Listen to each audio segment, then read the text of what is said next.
The dream. A five-star resort in the Maldives. A business-class pod over the Atlantic. A weekend in a Parisian boutique hotel. And the best part? It was all free. That is the lie they sell you. The travel hacker lifestyle. The idea that if you just play the game right, if you just open enough cards and shuffle your spending through enough portals, you can live a champagne lifestyle on a beer budget.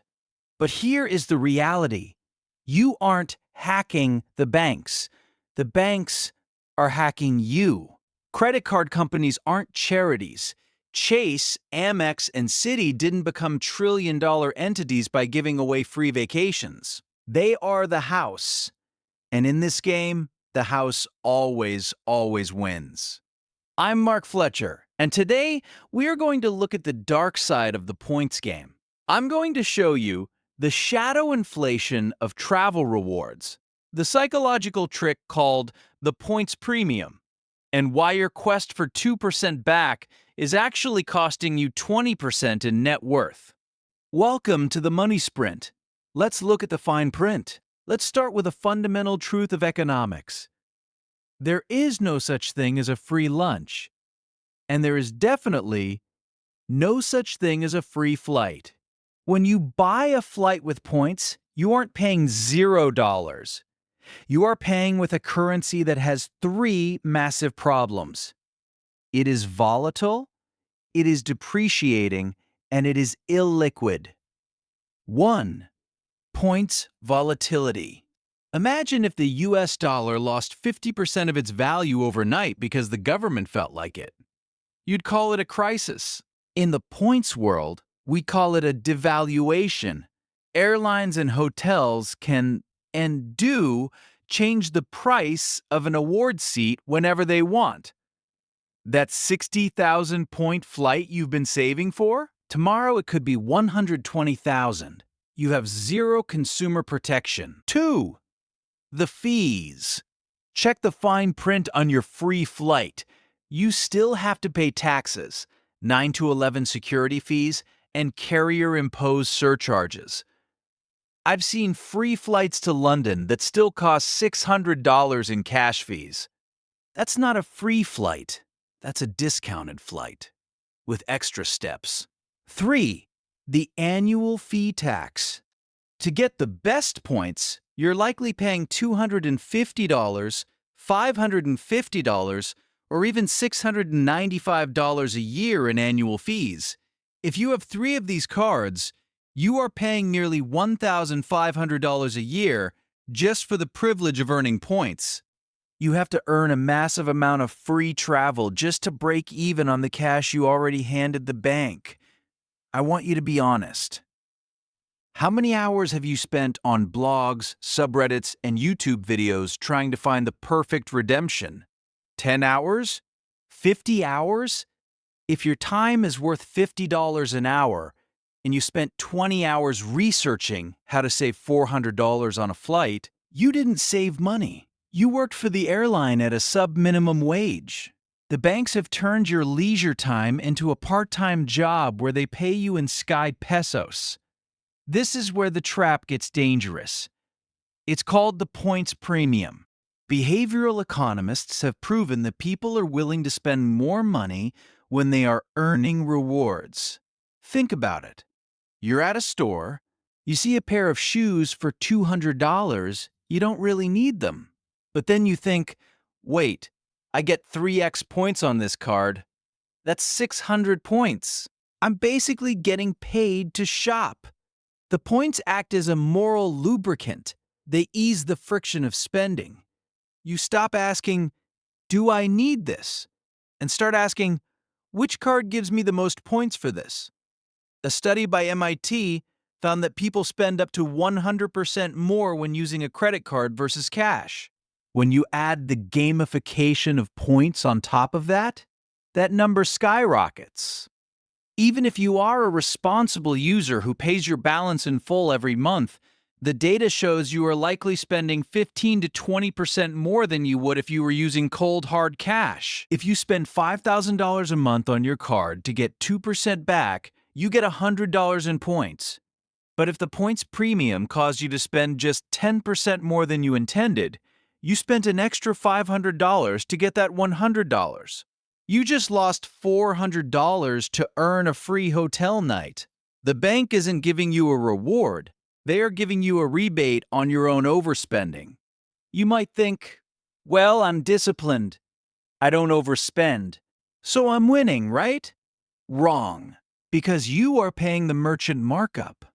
Every time you swipe that premium Sapphire or Amex Gold card, the merchant, the shop owner, has to pay a swipe fee to the bank. For premium rewards cards, that fee can be as high as 3% or 4%. How do shop owners handle that? They raise their prices. For everyone, you are living in a world where everything costs 3% more to fund the free flights of the elite. But here's the kicker. You aren't just paying for your points. You're paying for everyone else's too. Even the person paying with cash at the grocery store is subsidizing your seat in business class.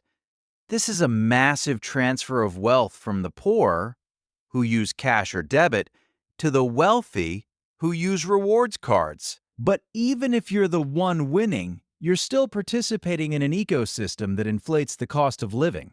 And the banks? They take a cut of every single transaction. They are the toll booth on the road of commerce. I need to say this clearly. If you carry a balance, even for 1 month, the game is over. The average credit card interest rate is now over 24%. If you have a $5,000 balance and you're paying 24% interest, you are paying $100 a month in interest. To earn back that $100 in 2% rewards, you would have to spend $5,000.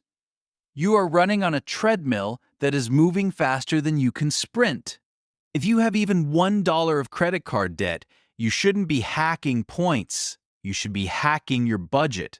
Let's talk about the most expensive part of the points game, your brain space. To truly win at points, you have to manage rotating categories, 5% back on gas this month, 5% on groceries next month. Transfer partners. Should I move Chase points to United or Hyatt? Minimum spend requirements for sign-up bonuses. Expiration dates. Blackout dates. This is decision fatigue. Every ounce of mental energy you spend optimizing your credit card spend is energy you aren't spending on your actual career, your business, or your investments. If you spent the 100 hours a year you spend on travel hacking, on learning a new skill, or starting a side hustle, you could earn $10,000. Instead, you're using that brain power to save $800 on a flight to Tokyo. You are stepping over dollars to pick up pennies. Points are at the very top of the pyramid. They are the least effective way to build wealth. But because they are fun and gamified, people spend 80% of their time there. The money sprint is about velocity. Points are a distraction.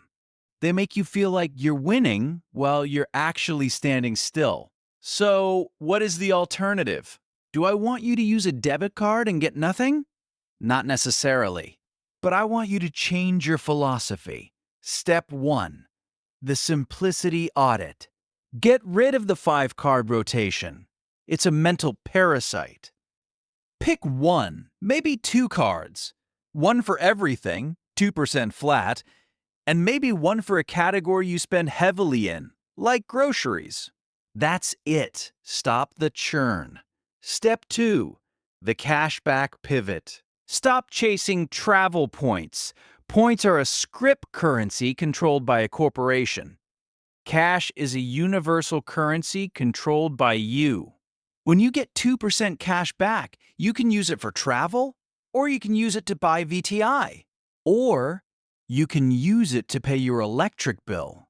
Cash doesn't have blackout dates. Cash doesn't devalue when an airline changes its policy. Step 3. Invest the rewards.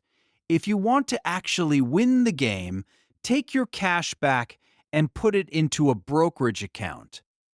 If you get $50 a month in cash back and you invest it at 8% for 30 years, that's $75,000. That is a reward that actually matters.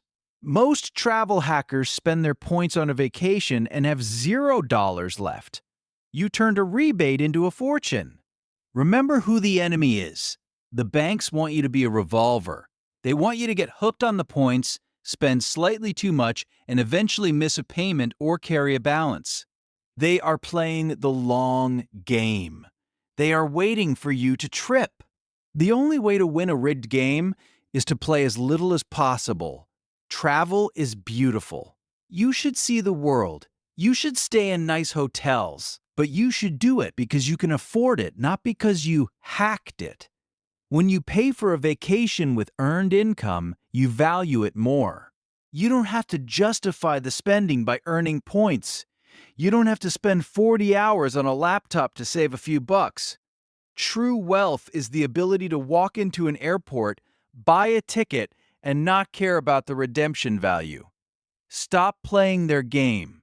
Start building your own.